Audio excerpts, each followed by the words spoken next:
A poor woman let a stranger stay one night, not knowing he was a secret millionaire cowboy. The writing storm came without warning.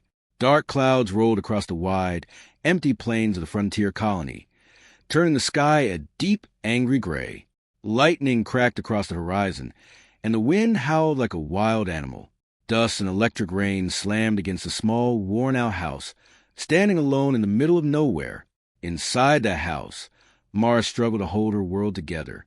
She pushed her shoulder against the door as the wind tried to tear it open. The old metal hinges screamed under pressure. Her hands were rough and tired, her clothes patched too many times to count. "Stay shut. Just stay shut," she whispered under her breath. Behind her, a small boy sat on the floor, hugging his knees. His name was Eli. His wide eyes followed every sound, every shake of the house. "Ma, is it going to break?" he asked softly. Mara forced a smile, even though her heart was racing. "No, Eli. This house has seen worse," she said. It wasn't fully true. The house was old. The farm outside was dying. The machines barely worked. And the debts were growing every day. A loud crack of thunder shook the ground. The lights flickered once, twice, then went out completely. The house fell into darkness. Eli gasped.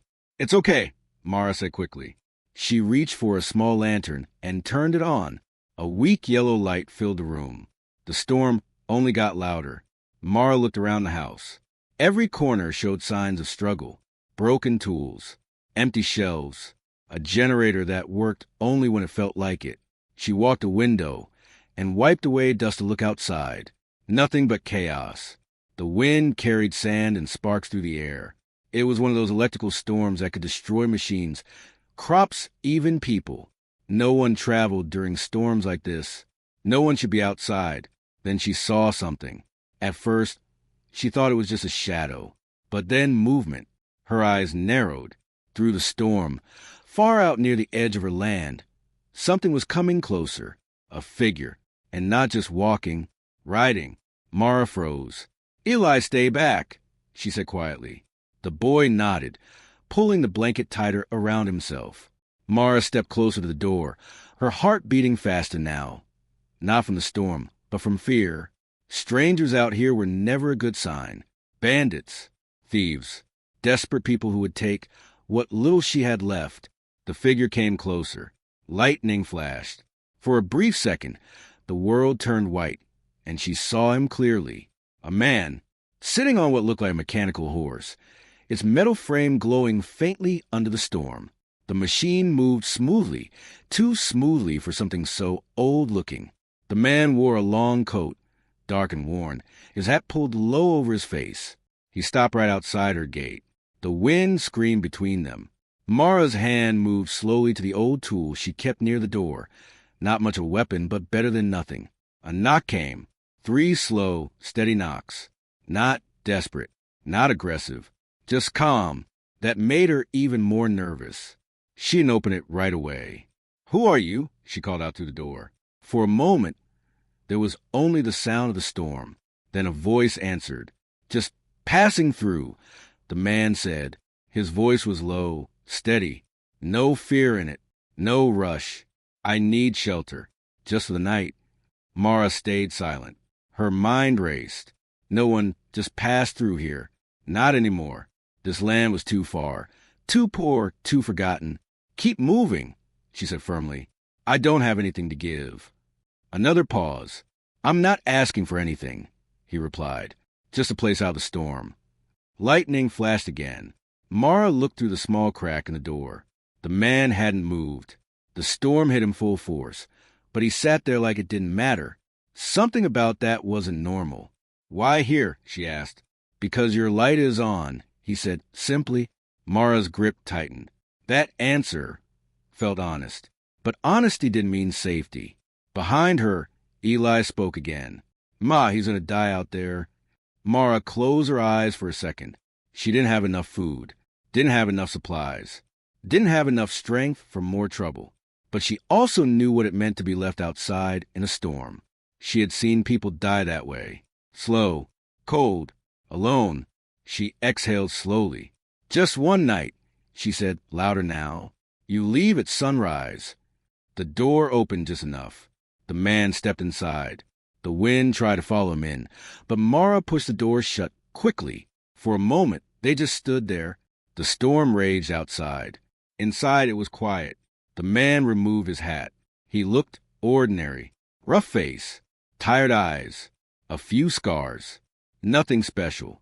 But something about him still didn't fit. Thank you, he said. Mara didn't respond. She studied him carefully. You got a name? She asked. He nodded once. Cow. That was it. Just Cow. No last name. No story. Mara didn't like that. Sit over there, she said, pointing to a chair. Don't touch anything.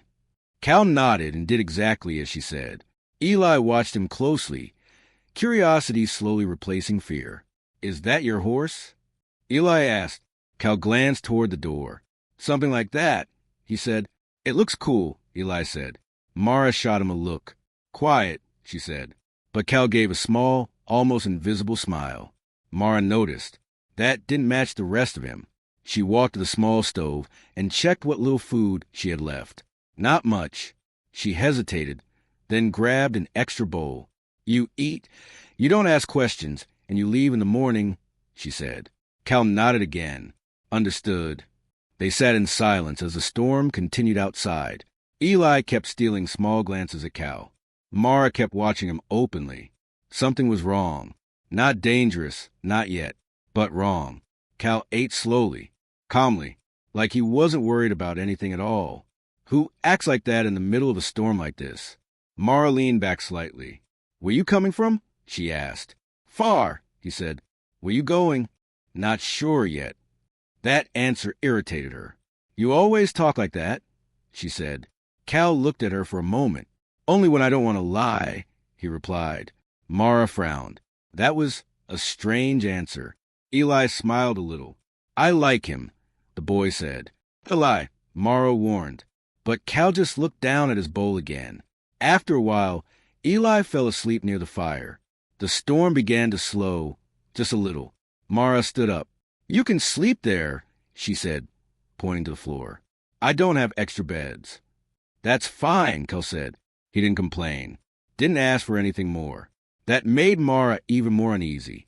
Most people would have complained, or begged, or tried to take advantage. But not him. He simply laid down, using his coat as a blanket. Within minutes, he was still, not quite asleep, just still. Mara sat by the window again, watching the storm, thinking. Her life had been nothing but struggle for years. Every day was a fight, and now a stranger sat in her house like he belonged there. Cal, who speaks like that, who moves like that, who stays calm in a storm like this. Lightning flashed one last time. For a brief second, light filled the room, and Mara saw something, near Cal's arm, under his sleeve, a faint glow, not bright, but real, gone as quickly as it appeared. Mara's eyes widened. That wasn't normal tech, not for someone like him, not for someone who claimed to be just passing through. Her heart began to beat faster again. She looked at him carefully now, really carefully. This man was not what he said he was, not even close. Outside, the storm slowly began to fade, but inside that small house, something much bigger had just arrived. The storm did not fully stop that night. It only became quieter.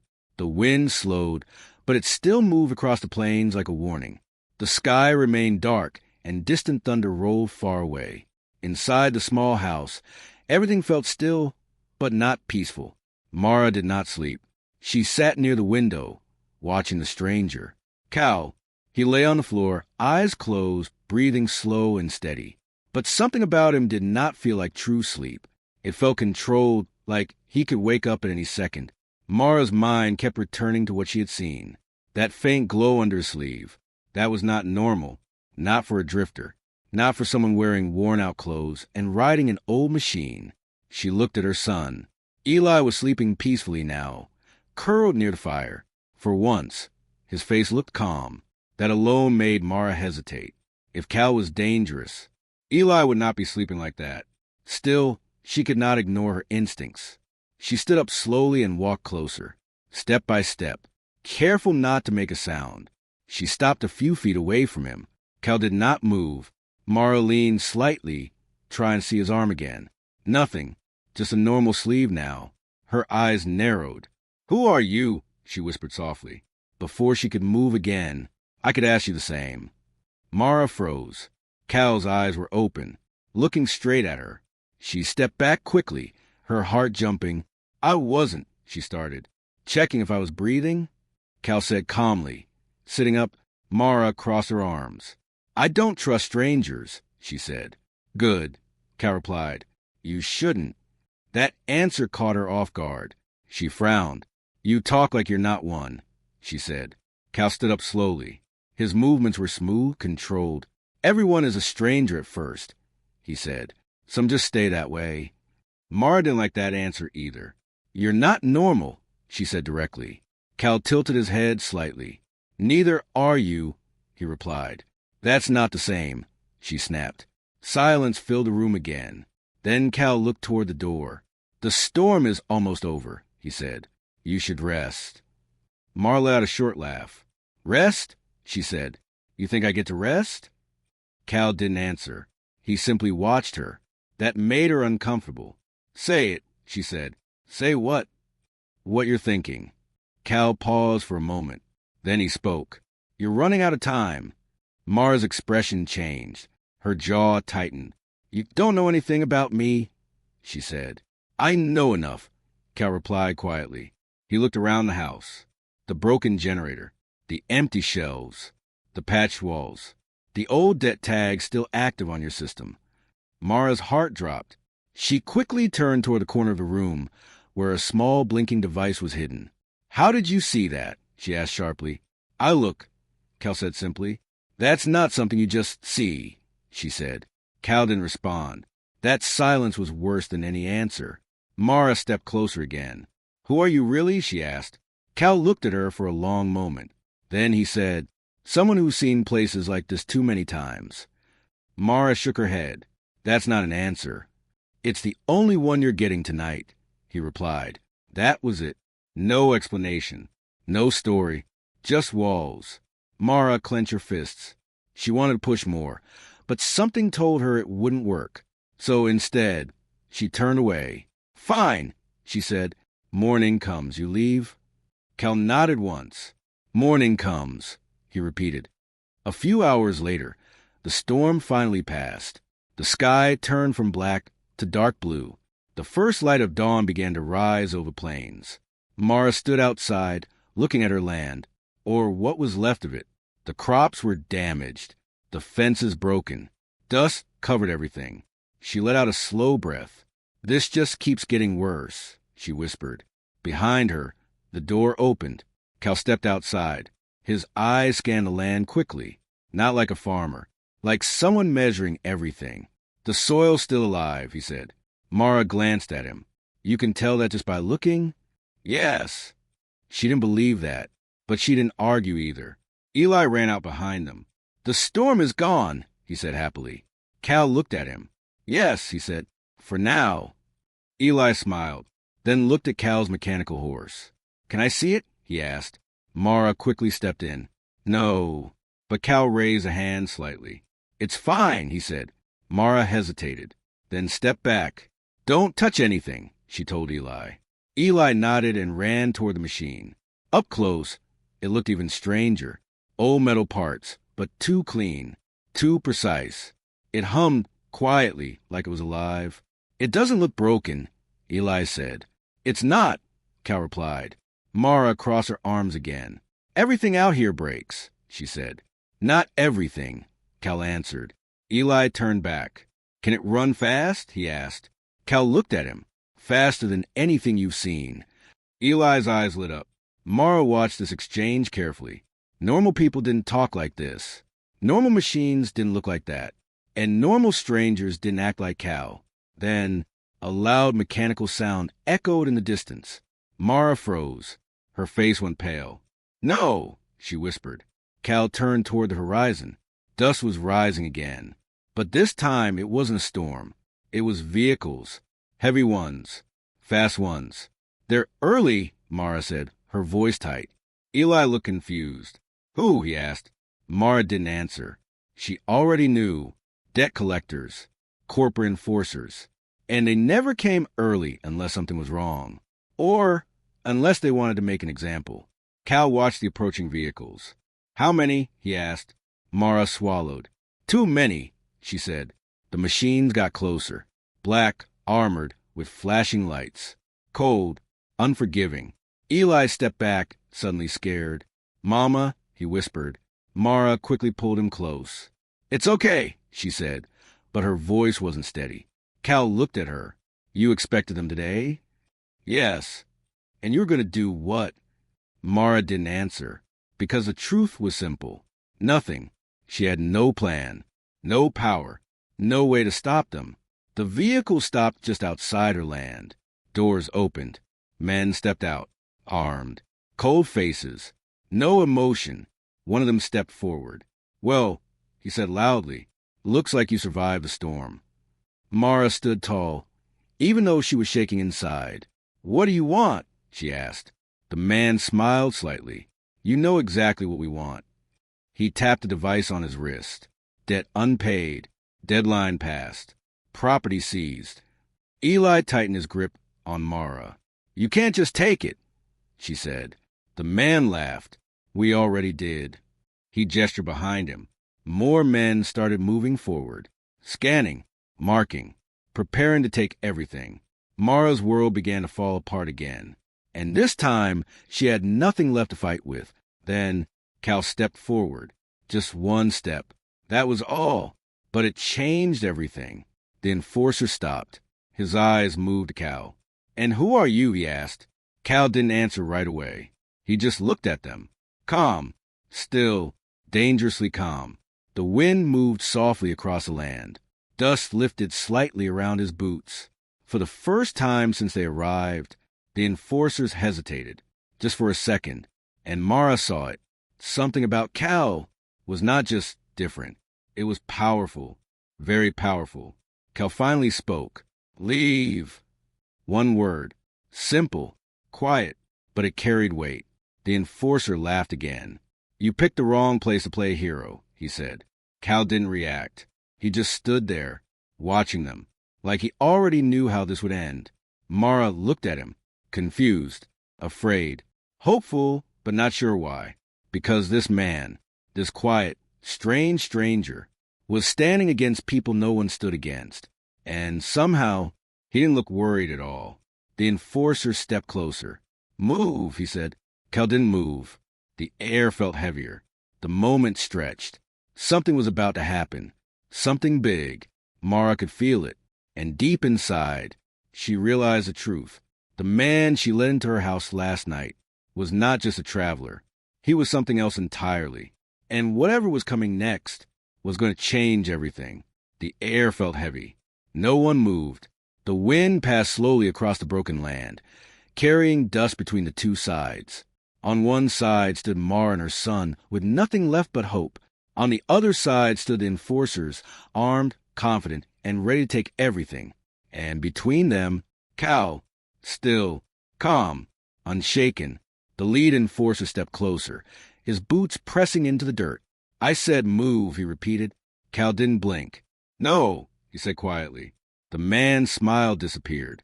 Around him, the other enforcers shifted, their hands moving closer to their weapons. Mara's heart pounded. Cal, she whispered under her breath. She didn't even know why she said his name. Maybe to warn him, maybe to stop him, maybe because she suddenly believed he could do something. The enforcer sighed. You people never learn, he said. He lifted his arm slightly, and everything happened fast, but not the way anyone expected. Before the enforcer could finish his command, Cal moved. Not fast like a normal man. Faster. So fast it almost didn't look real. He stepped forward once, and the device on the enforcer's wrist suddenly shut down. The man froze. What? His screen went black. At the same time, every other enforcer's device flickered, then died, one by one. Silence. The machines behind them powered down. The lights went out. The engine stopped. Everything. Dead. The enforcers looked around in shock. "What did you do?" one of them shouted. Cal stood straight. "I turned it off," he said. "That's not possible," the lead enforcer snapped. Cal tilted his head slightly. "It is," he said. Mara stared, her mouth slightly open. She had never seen anything like that, not even close. The enforcer tried to restart his system. Nothing. No signal, no control, he muttered. Cal took another step forward. "You're done here," he said. The enforcer looked up. Anger filled his face now. "You think this changes anything?" he said. "We don't need tech to take this place." He pulled out a weapon. Others followed. Metal clicked. Weapons ready. Eli gasped. Mara pulled him back quickly. "Don't," she whispered, her voice shaking. But Cal didn't move, didn't step back, didn't even look worried. He simply raised his hand. Not fast, not dramatic, just raised it. And then the weapons stopped working. Every single one. The enforcers pulled their triggers. Nothing happened. Again, nothing. Panic started to spread. "What is this?" one shouted. "This is impossible." Cal lowered his hand. "You rely too much on tools," he said. The lead enforcer stepped back now. For the first time, he looked unsure. "Who are you?" he demanded. Cal looked directly at him. This time, his eyes were different, sharper, colder. "Someone you shouldn't have come after," he said. The words hit hard. Not loud, not shouted, but heavy. The kind of words that made people listen. The enforcer swallowed. "You think you can scare us?" he said, but his voice was weaker now. Cal didn't answer. Instead, he reached up slowly and pulled back his sleeve. Mara's breath caught. The faint glow she saw before was real. Now it was clear. Under his skin, or maybe over it, was advanced technology. Lines of light, moving, alive. Not something from this world. Not something from any poor colony. The enforcer saw it too. And everything changed. One of them stepped back. "Wait, I've seen that symbol," he said quietly. The lead enforcer's face went pale. "No," he whispered. Cal's arm lit up fully now. A small symbol appeared. Simple, but powerful. Recognized. Feared. "Impossible," the enforcer said. Mara looked between them. "What is it?" she asked. No one answered her. The enforcer lowered his weapon slowly. His hands were shaking now. "You're not just some traveler," he said. Cal said nothing. "You're one of them," the man continued. Still no answer. That silence was enough. The enforcer took a step back. Then another. His confidence was gone, replaced with fear. "Stand down," he told his team. "What?" one of them said. "Now," he snapped. They hesitated, but obeyed. Weapons lowered. No one moved forward anymore. Cal took one final step toward them. "You're going to leave," he said, "and you're going to remove every claim on this land." The enforcer nodded quickly. Yes, of course." Mara's eyes widened. "Just like that? No fight? No argument?" The man tapped his dead device again. "It's not working," he said nervously. Cal raised his hand slightly again. The device flickered, then turned back on. The enforcer stared at it in shock. "How?" "Do it," Cal said. "Quickly." The man started typing. His fingers rushed across the screen. "Debt cleared, property released, all records removed," he said. Mara felt like she couldn't breathe. Was this real? Years of struggle, gone in seconds? The enforcer finished and stepped back. "It's done," he said. Cal watched him for a moment, then nodded once. "Good," he said. The enforcer didn't wait. "Move out," he shouted. The team rushed back to their vehicles. Engines restarted. Systems came back online. Within moments, they were gone, dust rising behind them. Silence returned. Complete silence. Mara stood there, still, frozen. Eli slowly stepped forward. "They're gone," he said softly. Mara looked at Cal, really looked at him. "You," she started, but no words came out. "What do you say to someone like that?" Cal lowered his sleeve. The glow disappeared, just like before, like it was never there. He turned slightly, looking at the horizon, like nothing had happened. "Your land is safe now," he said. Mara finally found her voice. "Who are you?" she asked again. This time, Cal answered. "I told you," he said. "Someone who's seen this too many times." "That's not enough," she said. Her voice was stronger now. "You're not just rich or powerful. You're something else." Cal was quiet for a moment. Then he looked at her. "Where I come from," he said slowly, "people like them don't get to decide who survives." Mara swallowed. "And here?" she asked. Cal looked around. At the broken land. At the damaged home. At the life she had been fighting to keep. "Here," he said, "they do." Eli walked closer to him. "Are you a hero?" the boy asked. Cal looked down at him. For a moment, his expression softened. "No," he said, "just someone who shows up." Mara shook her head slightly. "No," she said, "that's not true." Cal looked at her. "You didn't have to help us," she continued. "You didn't have to do any of this." Cal didn't respond, because he knew she was right. He didn't have to, but he did. Mara took a step closer. "Why?" she asked. Simple question. Heavy answer. Cal looked at the ground for a second, then back at her. "Because you opened your door," he said. Mara's eyes widened slightly. "That's it?" she asked. "That's enough," Cal replied. Silence again. But this time it felt different. Not tense. Not heavy. Just real. Mara looked at her home. Still broken. Still weak. But now, not taken. Not lost. For the first time in a long time, she felt something new. Hope. And it came from a stranger. A stranger she almost turned away. Cal turned slightly, looking back toward his mechanical horse.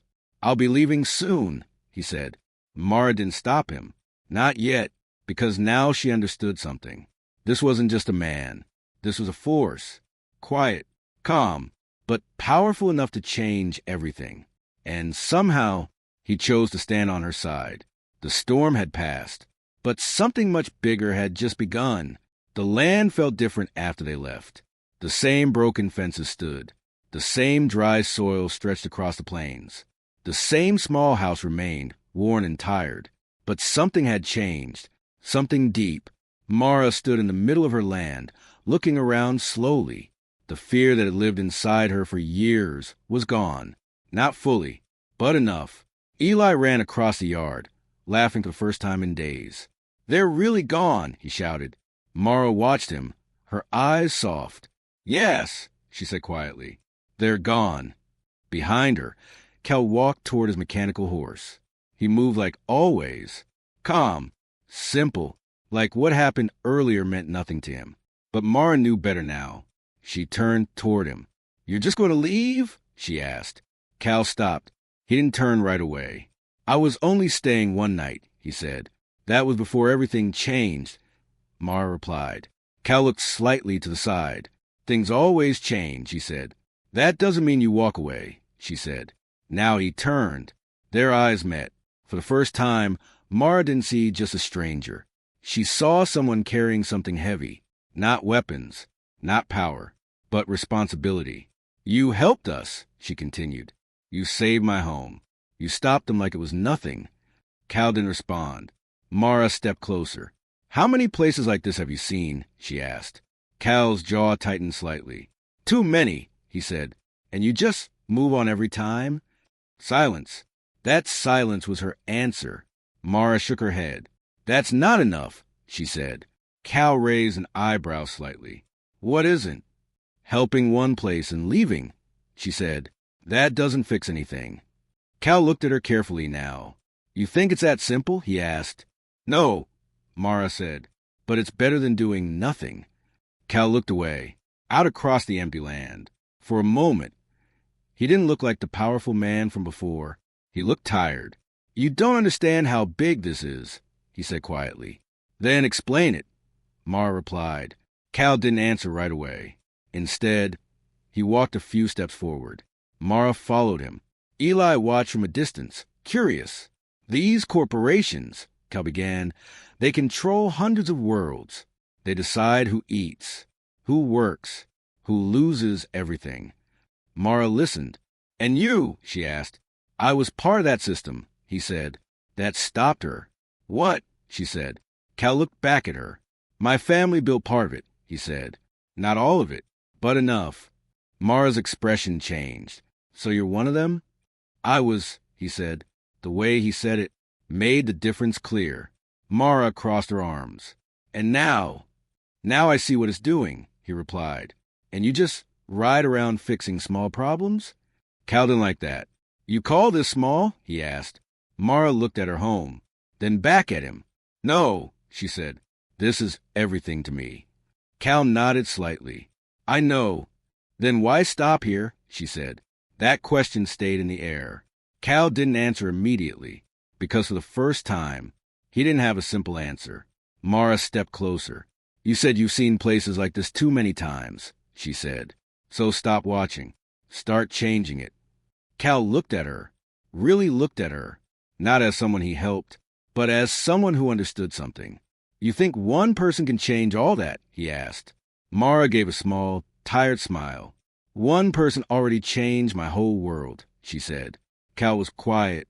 Eli walked over slowly. Are you leaving? The boy asked. Cal looked down at him. I was planning to, he said. Eli frowned. But you just got here, he said. That simple sentence hit harder than anything else. Cal exhaled slowly. Mara watched him, waiting, not forcing, just waiting. Finally, Cal spoke. If I stay, he said, things will change. Mara nodded. That's the point. Cal looked out again. The plain stretched far, empty, but not lifeless. Not yet. What would you do? He asked. Mara blinked. What? If you had the power I have, Cal said, what would you do? Mara didn't hesitate. I'd make sure no one has to live like this, she said. Simple, clear, honest. Cal nodded slowly. That's harder than it sounds, he said. I know, Mara replied, but that doesn't mean you don't try. Silence again, but this time, it felt like something was building. Cal turned fully toward her. You'd help, he asked. Mara raised an eyebrow. With what? With this, he said, gesturing around. Not just here. Everywhere. Mara looked surprised. You're asking me, she said. Yes. Why? Cal paused, then said, because you open your door. Mara stared at him. Then slowly, she smiled. Then yeah, she said. I'd help. Eli jumped excitedly. Are we going on an adventure? He asked. Mara laughed softly.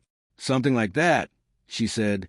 Cal looked at both of them, and for the first time, he smiled. A real smile. Small, but real. Then we start here, he said. The next few days changed everything. Cal didn't leave. Instead, he worked, not like a rich man, not like someone above it all, but like someone who understood what needed to be done. He repaired the generator completely, not just patched, fixed. The light stayed on for the first time in years. He improved the water system. Clean water flowed easily. He analyzed the soil and adjusted it. The land began to recover. Slowly but surely, Mara worked beside him, learning, understanding. Eli followed them both, asking questions, laughing more. The house changed. The land changed. But more than that, the feeling changed. Word began to spread. Other nearby settlers came. Curious, careful, hopeful. Cal helped them too, not with money, but with solutions, systems, protection. And slowly, a small network began to form. People helping people, standing together. For the first time, the corporations weren't the only power anymore. One evening, Mara stood outside again, watching the sunset. Cal walked up beside her. It's working, she said. For now, he replied. She smiled. That's enough. Cal nodded, then looked out at the horizon. This is just beginning, he said. Mara crossed her arms. Good, she said, because I'm not stopping. Cal glanced at her. I didn't think you would. Eli ran up to them again. Look, he said, pointing. In the distance, more lights. Not enforcers. Not machines of control. People. Coming. Hope spreading. Mara watched quietly, then said, all this from one night. Cal shook his head slightly. No, he said, from one choice. Mara looked at him, then back at the land, then at her son. She understood now. Kindness wasn't small. It wasn't weak. It was powerful. More powerful than fear. More powerful than control. Because it started something. And once it started, it didn't stop. Cal stepped toward his mechanical horse. Mara noticed. "You leaving now?" she asked. He looked at her. "Not yet," he said. Mara smiled. "Good." Cal looked out across the growing settlement, then said, quietly, "There are a lot more places like this." Mara nodded. "Then we'll get to them." Cal gave a small nod. Together. That was new for him. But it felt right. The sun dipped below the horizon. The sky turned gold. Then dark. But this time, the darkness didn't feel empty. It felt full of possibility. And somewhere beyond the stars, a much bigger fight was waiting. But now, Cal wasn't alone. And Mara wasn't powerless. Because one night, one small act of kindness, had started something that could not be stopped. And this time, humanity wasn't going to lose.